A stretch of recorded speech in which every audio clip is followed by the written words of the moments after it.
Yeah. And Brian, let's start out with at 18. Like, how did you even got so mature to get into this real estate business at such a young age? Who introduced you to the business?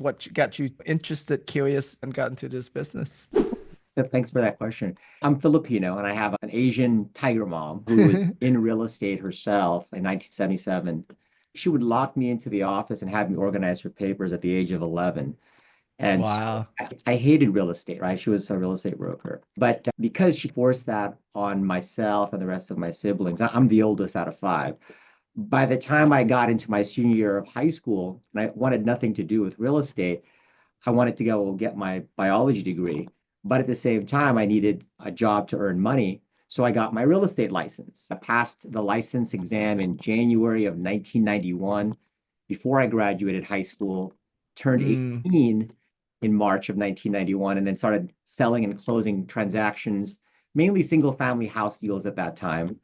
And I was just saving up for college. And it was a lot of that immigrant mentality growing up, coming here from the Philippines as an immigrant and then being raised with that mentality of having to just overachieve, which I'm sure you probably can relate to.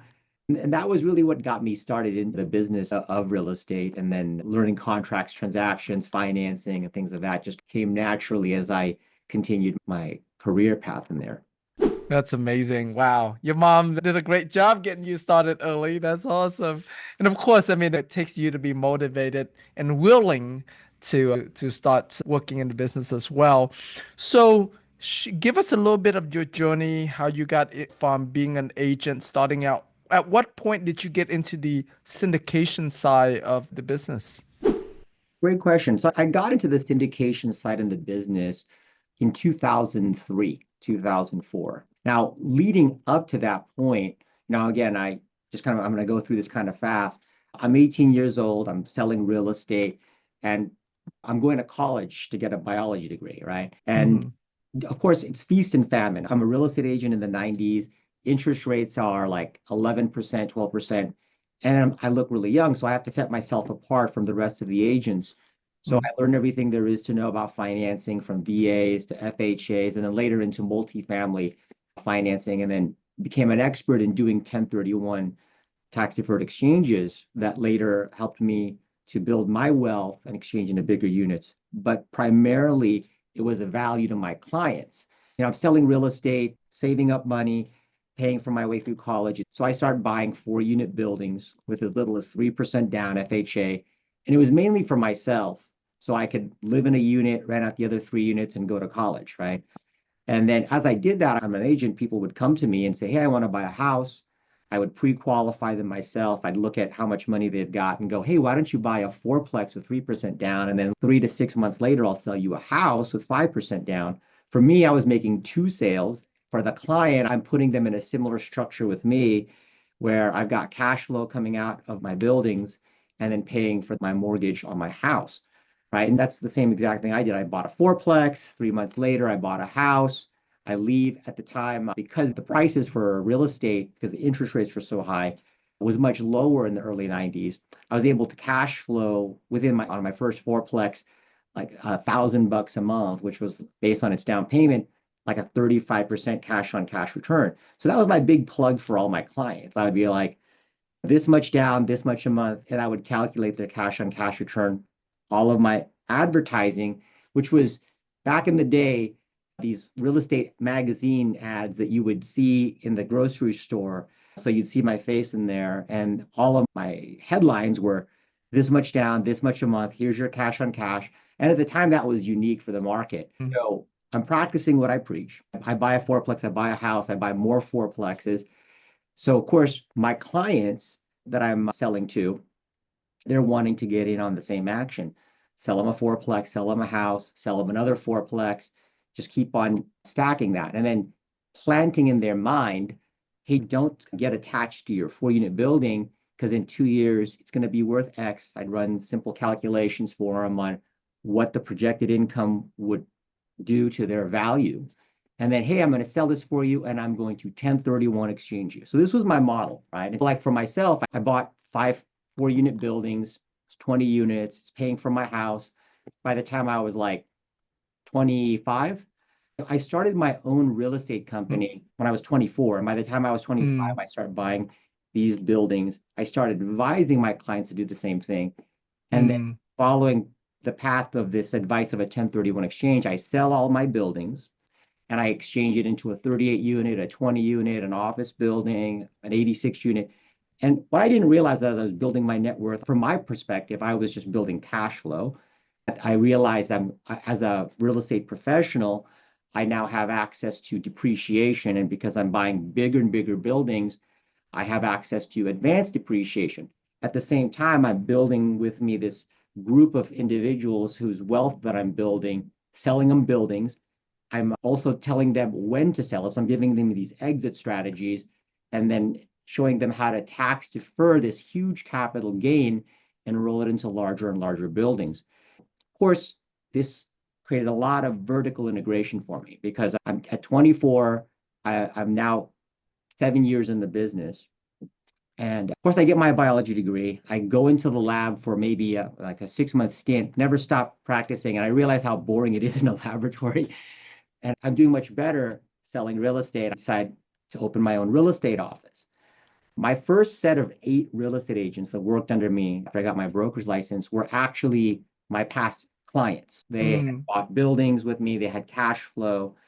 And of course, they're like, hey, I'm going to retire from my job. A lot of these clients of mine were much older than I was at the time. They were like 40, 45. Here I'm a 25-year-old starting a real estate office, bringing on brokers to work with me. And then, of course, by the time 2000 rolls around, I'm selling my buildings. I'm doing the same exact thing for my clients. Right around 2000, the cap rates are beginning to drop. Now, let me put that in perspective. Because I came into the market in the early 90s when the market was essentially decimated by the first recession called the S&L scandal, and the interest rates were like 11 or 12%, as the interest rates began to drop, all of a sudden cap rates began to drop. And for those of you who understand cap rates, when cap rates drop, values go up, right? So for me, starting out at these much higher cap rates because I'm buying at depressed times, my clients are as well.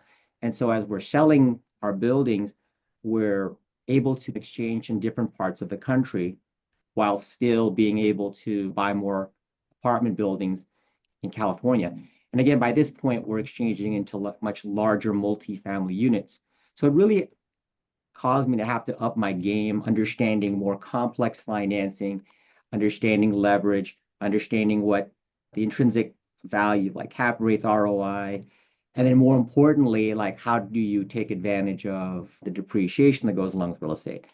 So I have this one entity now, which is my real estate company, which I started as a corporation in 1999. And then because we're doing all these complicated transactions, I started a financing company, a brokerage. And at this point, I'm growing the 2 offices from a real estate office with 8 brokers from 2000 to 2007 to 80 brokers and agents. And of course, that's one vertical that's now working hand in hand with the other vertical, which is the mortgage company.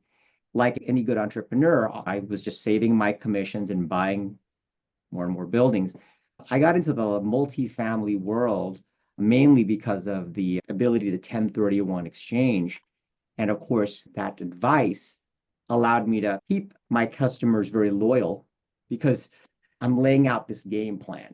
And for me, Mm. it was just a matter of survival at the time when I started because I was a college student wanting to make sure I can pay for my tuition from a real estate commission that I wasn't sure if I was going to close and not wanting to make sure that my biggest expense, which was housing, was covered. And so it was just that same mentality. When I started growing the company, one of the key things that I wanted to do was make sure that if I had a brick and mortar office, that I'd always be able to afford the rent. Of course, when I did one of those exchanges from my buildings, one of the things that I bought was an office complex, right? I did that in 2001. That's where I started my real estate office. I had 11 other tenants in there. So everything from like a dentist to a chiropractor to a financial consultant and other people. And so again, it created a huge vertical integration.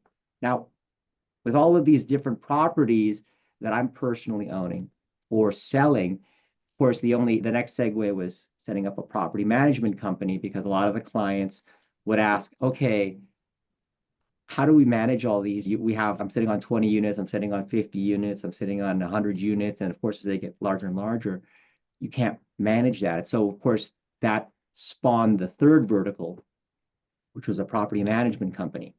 Now, at this point in time, because real estate in California is so litigious and it's so technical and it's very contract oriented, what I didn't realize that I was doing was essentially gaining a lot of knowledge on contract writing, financing, as well as a lot of different tax strategies that would defer income.